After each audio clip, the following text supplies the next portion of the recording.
আমি যুবকদেরকে অনুরোধ করি, ছোট ভাই, তোমরা এই 14, 15, 16 বছর 20 বছর বয়সে তোমরা কোনো মহিলার সাথে অবৈধ সম্পর্কে লিপ্ত হয়েও না। আমি অনুরোধ করলাম, তোমার জন্য আল্লাহ যে রিজিক রেখেছে তুমি পাবা ইনশাল্লাহ, আস্থা রাখো আল্লাহ।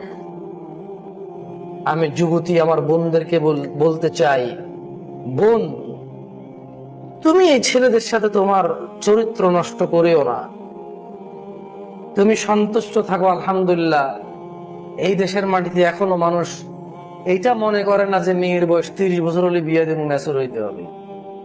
আলহামদুলিল্লাহ, তোমার একটু যখন তোমার যৌবন দেখা দেয়, তোমার বাবা মা তোমার জন্য ভালো সিদ্ধান্ত নিয়ে নেয় যে ওকে একটা ভালো দেখে ছেলে দেখে, স্মার্ট, গুড লুকিং, সম্ভ্রান্ত পরিবার, অর্থ সম্পদ আছে, দরিদ্র না, ফকির মিসকিন না, অ্যাটলিস্ট তোমার খাওয়া দাওয়া পোশাক আশাকের ব্যবস্থা করতে পারবে তোমার বাবা মা। তুমি